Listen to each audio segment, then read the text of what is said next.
Hi, everybody, and welcome to another episode of My Community. And today we have my boy Isaiah. Isaiah, how we doing today, my guy? I'm all right, man. How you feeling today, John? I'm feeling pretty good, man. Sun's shining. We're on our way up from shittier weather than we've had, and I guess since we're going to be talking about mental health, that definitely helps mental health, man. Oh yeah, the weather 110%. It definitely affects how when you wake up in the morning and feel that sun hit your face to wake you up before your alarm. Yeah, You dude. know what I mean? It just gives you a whole like different like awakened like look at the day. You A know what I hundred, mean? 100%, dude. As opposed to like when it's dreary out and depressing, it's Right. just Even if you like that kind of weather, it's just hard to operate. So it just makes it hard for the day. So then some type of thing comes throughout that weather that makes people not like it, not want to be who they could be. exactly, Or exactly. don't allow them to be who they could be, rather, excuse me. So before we get into it, and obviously as you guys can see, our topic today is mental health. Isaiah, why don't you tell the audience a little bit about yourself? Oh, I mean, like, I'm 27. I'm from Red Bank, New Jersey.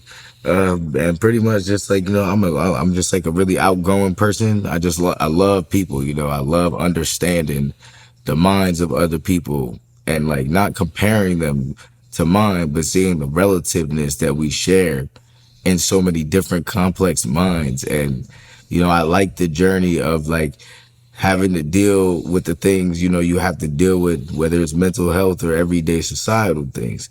But at the same time, we all don't like that because of the struggles that we go through. But honestly, like the journey for me through mental health, before we really get into it, it's just like until you really start your journey, you'll never really understand how to even go about tackling your mental health. And for me, like the start of that journey is just acknowledging that, there's nothing wrong with you. You don't have necessarily a disorder, but there is something wrong with the state of your mental health for your goals and your expectations of what you would like to be. Every day those things contradict us. You know what I'm saying? We want to be this person, but then we get tempted by this, and then you have that challenge, and then you think about what you did for that challenge, and then if you didn't do what you knew you should have done, you feel this way, and then you make a justification for why you did it, and now you pat yourself on the back and say it's okay, and then it's an ongoing cycle. So until you really say, like, sit down and not just address what is the issue, until you really start making such a drastic change that, yeah, sometimes you might feel sick. Sometimes you might feel so beaten down, but that's because you are changing. You are acclimating to a new situation. So if you always, you know what I mean, want to result back into comfort before you're able to get comfortable, then you'll never ever be able to truly be like, at peace.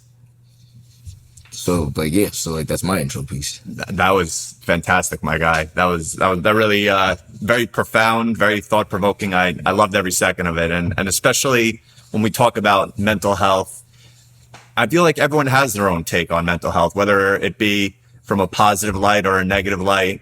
Everyone has their own experiences when it comes to just the experiences of a life and how they treat their own mental well-being. And for us, I think it's important to understand whether you have depression or bipolar or anxiety or whatever the case may be. No two conditions are still the same. Just because you have these things that you're going through or whatever, even if don't have a label on it as it were. Mm-hmm. We still end up going through different paths at the end of the day, because in reality, from my experience, I feel that a lot of people don't necessarily experience the same type of conditions, and like my bipolar might be different than someone else's bipolar, and obviously there's similarities, but there's differences. And again, I think that's kind of circling back to what you're saying. Everyone's journey is their kind of like their journey, and it's a path to their own mental well-being. Yes. So like another way, like, to look at it, you know what I'm saying? Is like everybody's journey is the same in essentialness of you have something that you are not, that is not settling you to be peaceful as you would please to. No matter what that is, no matter what it is deemed as long as it's within your brain. I'm not talking about when you break your arm and you can't work because of your broken arm. I'm talking about the feelings that you're feeling and the way that you change, your mindset may change and develop due to something like that. How are you going to look at that? How are you going to treat that? You know what I'm saying? So everybody's journey is essentially the same. However, though, the way We go what about, we go about, those actions can all be different. Yeah. But at the end of the day, we all do exactly what we're going to say, somewhat what is not, ethically, morally, societally correct as someone else. We just do it in our own variation into where we can justify it towards our goal, which adds back into the mental health thing, period. But also adds back into what I was saying from the beginning is that if you don't take accountability and it's such a drastic change that you start to go through things that, cause more of these situations and deal with them differently, right. you will never get past where you're at. No, that's growth. You know what I mean? Yeah. It's small. Lack thereof, right? But the thing is, everybody thinks growth because they watch, we watch social media so much. We watch everything through a lens or a camera. What I'm not talking any brainwash or anything. I'm saying we don't see the full everyday picture of what's allowing these people to do the things that we see and envy, or what's, actually happening to make this, building collapse. Yeah, we know that a construction site demolished it, but what building was that? What, what I'm saying? Why was it demolished? And it's just like things like that. When you start to develop theories about everything, you only rely on the faith that you have in those theories. So now we have so many conversations with people. They start as conversations because a conversation is two people sharing ideas back and forth, whether it's agreed upon or not, in a certain manner. Yeah. There's things that deem a conversation. There's things that deem a debate and an argument that separate them as well, though. You know what I mean? A lot of things turn into arguments because most people, no matter who said what, or if both of them, somebody at some point, their faith in their theories, which became their realities at some point, were crushed because it wasn't necessarily what was actually happening. You know what I mean? There's so many people who, including myself, who view life or view a perspective this one way until something happens to make them look at it some other way. I couldn't agree more with that statement because, for me personally, I talk about this briefly in my book. I didn't really understand mental health until I had my manic episode. I always thought it was like something, oh, you can get over it, or, oh, you can just push through it. Just push through it. Figure it out yourself. All you got to do is just keep your mouth shut when somebody says something. Exactly. No. And dude, I had a nuclear manic episode. We're talking like Naked Mile in New York City, freaking, got arrested, institutionalized, the whole routine, man.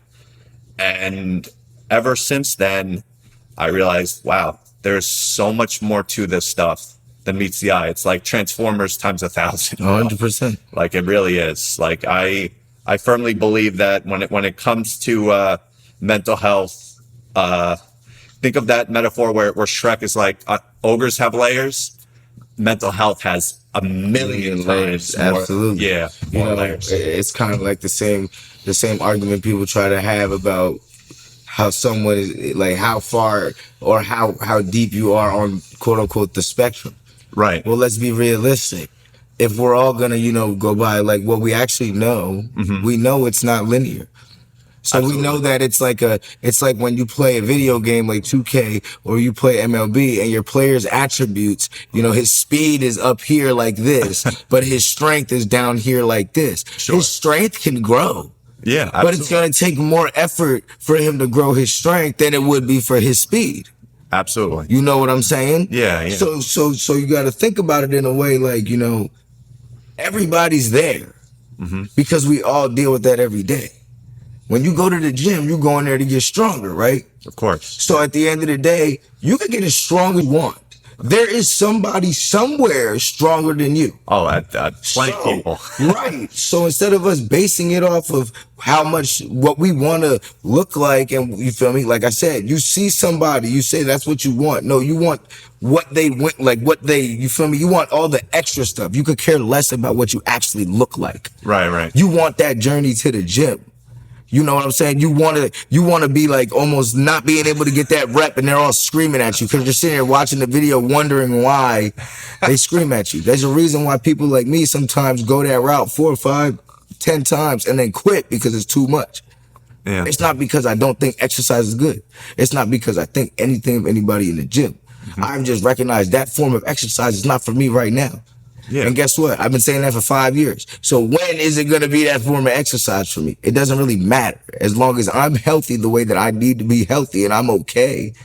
I'm not saying that I should be able to eat thousands of gallons of ice cream and then just go ahead and throw my life away. You know what I'm saying? And throw my health away. Right. But at the same time, if I go to the doctors, get checkups, I'm good. The dentist, I'm good. Why does it matter if I'm 160 pounds versus like what your sweet old grandmother who feeds you 10 meals a day wants to see, and she wants to see you weigh 200 pounds? Yeah. Like, what's the issue with that? There is no issue. She's just stating her opinion. Yes. So it's like, you know what I mean? You got to kind of think. It's really hard because you got to think all the time. You have to think all the time without overthinking. Yeah.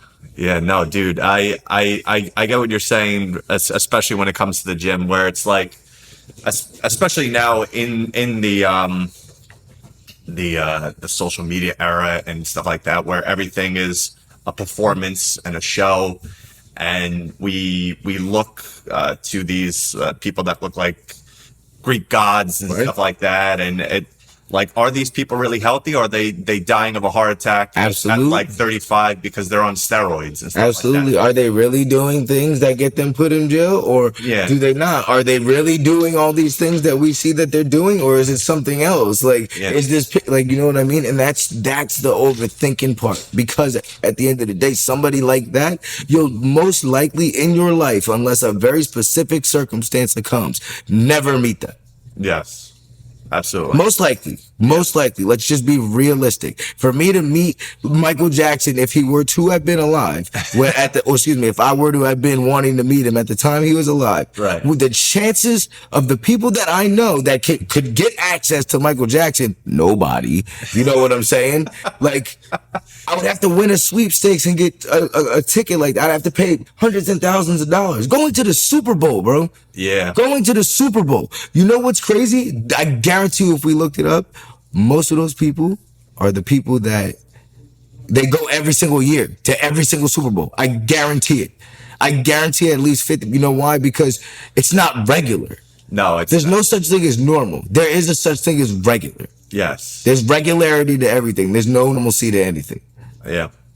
No, dude, it's funny, man. You bring up the Super Bowl. So I don't know if I ever told you this. I went to the Super Bowl once.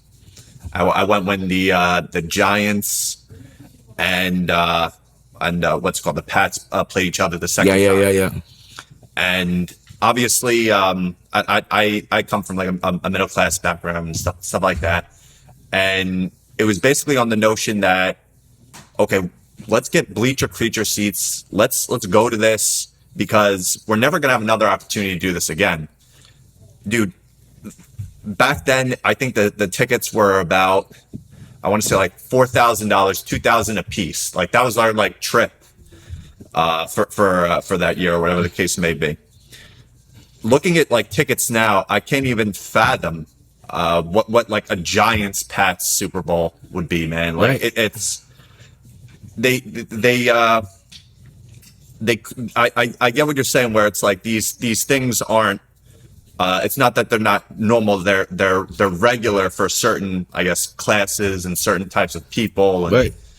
And like, you know, like here's how, like, because, you know, I kind of like got that little off string, but here's how I could definitely tie this back into mental health. Uh-huh. Think about, like we said, with ticket prices. Yeah. Think about what people most likely have to do daily to be able to afford a whole cost of living with or without a family, Yeah. and be able to, on top of living, afford a ticket like that. So, like people sit here and like sometimes they say, oh, they got it like that. They're at the Super Bowl, they fine. What type of mental health do you think they might have for what they went through to get that one ticket for that one event that happens once a year, and maybe their team is not there? So like grounded into today, I told you, like, I'm leaving my job and I'm pursuing more of a entrepreneurial self-employment career. Absolutely. And because of that, one of the things you lose, obviously, when you leave your 9 to 5 is health insurance. Because of this, I'm losing my insurance that basically pays for the majority of my therapist. And now I can't afford to go to my therapist anymore because it just is too expensive. It's how it works, man. Right. And these are the things that society as a whole, unfortunately, makes you, in a way, choose, Yeah. especially for the lower classes, where it's like, do you prioritize your well-being, Right. or do you prioritize like taking a chance on yourself? And all classes, I feel like, go through that. Not even just at some point. All classes do go through that at some point, but I feel like once you do change a class, it becomes less consistent that you have to make that choice. Yes. You know what I mean? Yes. There's no doubt in my mind that anybody in the class of Bill Gates, Mark Zuckerberg, any of those top tier people did not have to make a choice at some point, like one choice you're making now. Yeah. My only thing that I've ever thought about making a choice like that, as long as it's something, we can say the things like, as long as you got everything in line, as long as it's something that'll work, they're not. But as long as it's something that, like, that you can handle. Yeah. Especially saying that you're not going to have your therapist and stuff like that. I wouldn't think that you would necessarily make a drastic decision in your life. Drastic meaning like for your own sake. You know what I mean? Like, it's drastic because of the fact that even if you had them for 7 months, and then you knew for 7 months you had them, and then after those 7 months while you're not working, Right, you don't have them after that. It's still at some point, you know what I mean? Like, you're making the decision. But Yes. like, I don't think that anybody would take that leap until they really feel like they're ready. Yeah. And that's the biggest thing. It's like, it's literally, like we said earlier, it's growth. Like, you know what I mean? Your brain rots away from not just drinking and alcohol. That's what all the people talk about all the time. It rots away from stressing too much about things. It rots away from you overthinking while you're sleeping because you're sitting here trying to contemplate your life in your sleep. You're trying to cut time back by going to sleep thinking about what you were thinking about all day, instead of letting yourself relax to be able to do what you, like I said earlier to my one friend, I was like, your mind, you should never have to think unless somebody brings something to, or a situation is brought to you. Mm-hmm. Your mind should always tell you what to do. Yeah. You should never sit here, hear your stomach growl and say, oops, I'm hungry. No, you should know you're hungry. Your mind's going to tell you you're hungry, but your mind's going to tell you you're hungry. You're going to go to get something to eat, and while you're cooking, your stomach's going to growl. You know what I mean? You're not going to get alerted by your body like an alarm clock. Your body sends plenty of signals, but if you choose to ignore those things, they become, like I said, less constant. Yeah. They become more distant. You don't pay attention to them.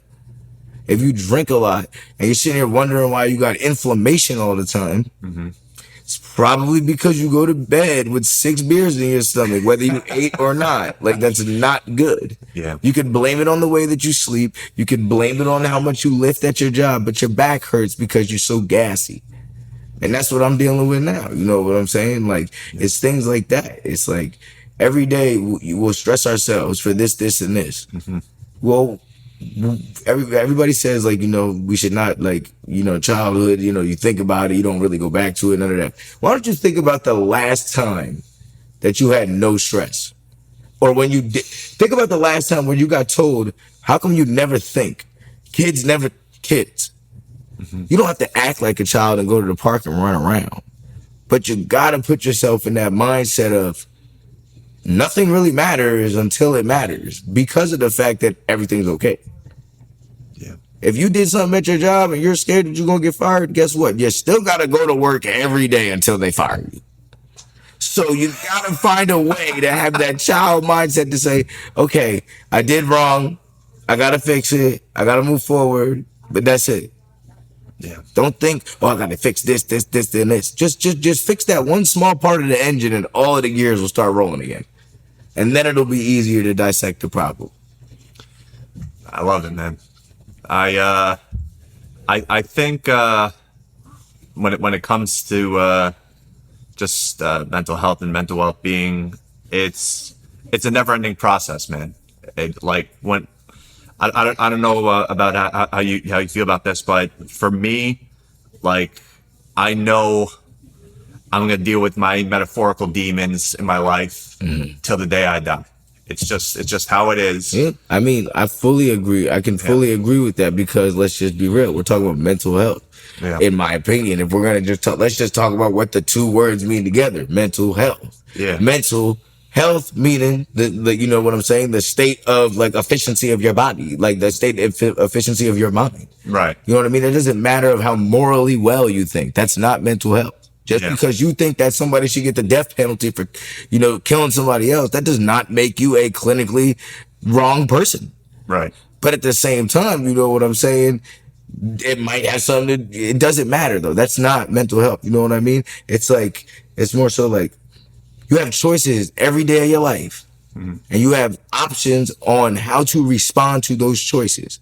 Not because of how the consequences will come back to you, but how you're going to feel and perceive the situation and the individuals involved with the situation.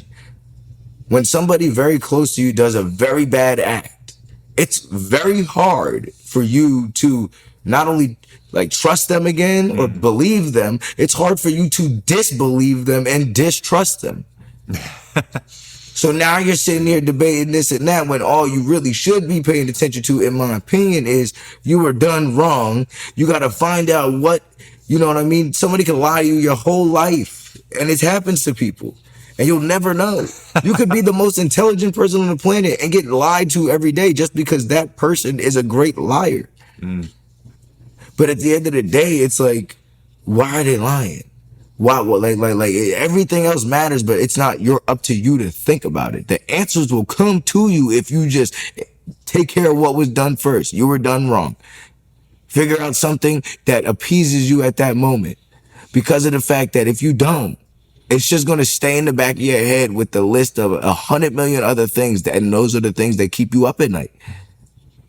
If you sit here and try to wonder why every single I've done it on drugs, I've done it off of drugs, you know what I'm saying? When you sit here and ponder so deep to get answers without having faith in anything, you won't be close to solving any issues. You won't be close to getting any answers. I'm not talking about talking to God. I'm talking about paying attention in front of you. I believe in the third eye. You ever had such a bad headache that the middle of your forehead, you got to rub this vein right here? This is where they claim that, your third eye opens at. I'm not getting on extra stuff. But let's just theoretically say it was real. That would kind of make sense. You ever had two eyes and feel like you're looking straight ahead? Like you're crossing your eyes because of how much tension's in your head? Yeah. But when you relieve that pressure, the whole wide screen that you were seeing opens up. Now you see the sun while you see the landscape. You know what I'm saying? You were looking straight. You seen the one car in front of you, but now you see the entire road. Yeah, man. You could be that stressed to where you do that. Sinus pressure. When you're sitting there scrunching your face all day, angry. Calm down. You're breathing will save your life. Before I came here, I didn't even realize I was anxious just because of the way I was moving. But me, the way I am is if I'm doing too much, I will get anxious inevitably. I won't get scared or anything, but I'm just sitting here what do I do? What do I do? So before I came here, knowing that I'm gonna be talking about a lot of different things, for about 15 minutes, I sat and I said, deep breaths. Yeah. And every time that my neck would get stiff, that was when I recognized I'm thinking. Stop thinking. And then I realized I'd start to sit in my seat more. Like how I just literally changed my posture just now. I was sitting up straight like this the whole time. Yeah. Yeah. And as soon as I took a couple breaths, You're I'm relaxed. able to calm down. Like, and there's no reason other than my mind is moving. Yeah. You know, so like there's nothing wrong with anybody. Your mental health though is definitely derived from how active your brain is and how active your body matches that. So if you're thinking about all of these situations that you can't physically do anything about, your body is not satisfied. Your dopamine levels are not satisfied. Your stomach is not satisfied because it's still working. When you go to sleep, your stomach's supposed to start working. You know what I'm saying? Yeah, You're yeah. not supposed to be working so hard all day that you're eating all day. That's why there was 3 square meals. That's why people were able to live off of bread. Yes, they died a very early life, but they was able to do it. Okay? Like there's a reason why like some very strong people could sit in a prison somewhere in the middle of nowhere and starve for a month and a half. And you're like, I thought we could only live 7 days with no food and water. Yeah. It's all about what you're thinking. Are you going to let your body shut down or are you going to tell your body to calm down? You control your body, but you want to let your mind control your body, not your brain, your mind. Your mind is held within your brain. Your brain has very different we've done it in the science class. They showed you there's different, quarters of the brain that do different activities. But you need all of to make all of them work at the same time at the same efficient level. Do you recognize how high of a mental capacity that you have to be able to be at like a calm state in your mind?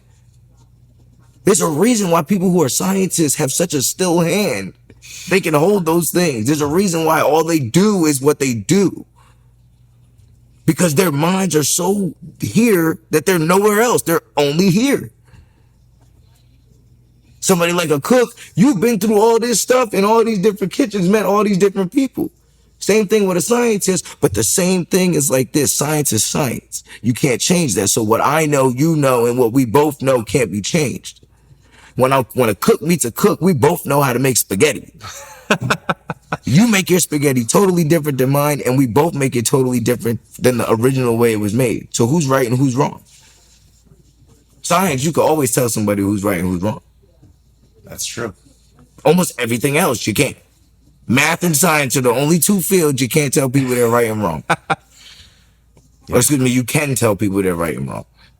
And people, I feel like, focus on the rights and the wrongs versus the correctness and the incorrectness of life. And what's deemed to them as that, there's no standard. Yeah. What you say is right, I might say is wrong. But there is a correct or incorrect societal factor to it. You murder somebody, but I can't sit here and say if like somebody murdered my mother, I would not be upset that if the other person got murdered. I can't sit here and act like that. But I would never sit here and just go and murder somebody because my friend told me that somebody murdered his mom. You know what I'm saying? Like, Yeah. so I could never look at somebody a certain way, but at the same time, like if it came up in conversation, I would be able to say that that's not my way. You got to be confident in where you live, but you can't push your house upon other people who don't want to be guests. Yeah. No, that's absolutely true, big guy.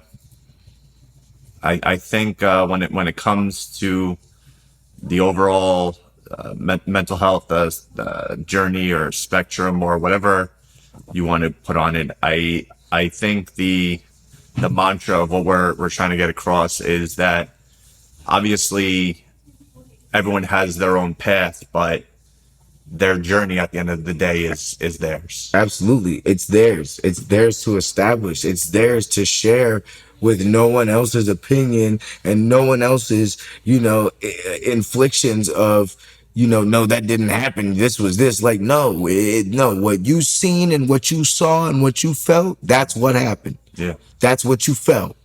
Yeah. The only thing that could change is physical things. Yeah. You can't keep being harbored for the way you feel. You have to be able to appropriately exert your feelings when you feel them. And that's one tactic I'll share with you that I've learned through my therapist is that, like, you know, you don't lash out with the feeling that you might get.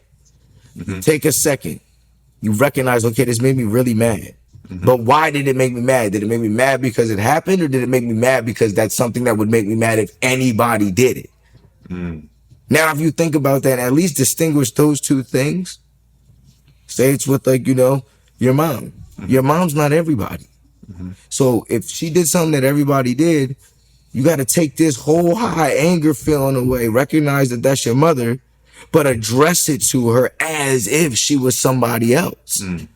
You can't sugarcoat it. You can't back it up to appease your mom's feelings right now, because this is about your feelings. Because later in a couple months, you're going to be upset and say, Mom, you never listen to me. You don't feel this way. Well, that's because you never told her realistically how you felt when it was there. You appeased her feelings before your own. Yeah. That's the trap we get stuck in. If you literally worry about yourself first, think about it. If the entire world population, in the standards and conditions that they have, didn't worry about anything but making their life situation and the person that they are and the spiritual being that they are the best that they could be, there would be no room for anybody to be upset with anybody. There would be no energy and no time for anybody to hate anybody. We would all share food. We would all let each other come into each other's countries. There would be no room for problems. There's no such thing as world peace, because of the fact that you need the world to think on the same level. Yeah. You have people that look up to people. That's fine, because you can get to that level. But then you have people who are doing that, and then they get looked down upon by somebody at that level. So then that deteriorates somebody's mental to say, well, this person's up there too. They said I'll never be, so it's got to be true. Yeah. No, man. It's You know, you can always say, you know, people can be considerate for others' feelings, and that's 100% true. But there's no obligation binding by any piece of paper that makes anybody do that. So you have to be the individual every day to walk out that door to be ready to acknowledge people's opinions in order for you to be able to express your own. Don't go outside and say, oh, I'm waiting for this to happen so I can say this. Oh, I want this to happen today. No. Just live your life, and as it comes about, express yourself accordingly. And I guarantee you, when you realize it, like I've done it, and then I get stuck in my ruts. Like I do it for about a week and a half, and then one thing makes me just snap, and then I just go right back, and then I'm stuck in it for like another month and a half. So like once you just really like be able to look back and say, that's what I want, you'll be able to start to slowly progress to that. You know what I mean? You have to have a goal. You have to have not an end result. You have to have something that you're trying to get to. Our minds will never die, even after we die. So you might as well, in my opinion, use that time and energy to put yourself in the best position so that you can live how you would like to. I love it. Buddy, that was That's really all. Yeah, man. that was excellent. I appreciate your time on My Community. Do you have any closing remarks? No, man, I think I've talked enough. I think everybody's got enough content to hear from me. I think. No, man. I just want to, appreciate the opportunity for coming out. Thank you much. And any other time that I can come, please let me know. Yes, absolutely. Isaiah Seto, everyone. He's also a author in the works. And do you want to tell your title of the book? Or? Well, I mean, I don't even have one yet. So that's exactly why I didn't even lean towards that topic. I was only going to be able to tell, very vague things. So maybe that could be the topic for next time when I come back. Yeah, absolutely. When he gets the ball rolling on that, we'll have him back for another round. 100%. Next time we'll figure out where Santa Claus is.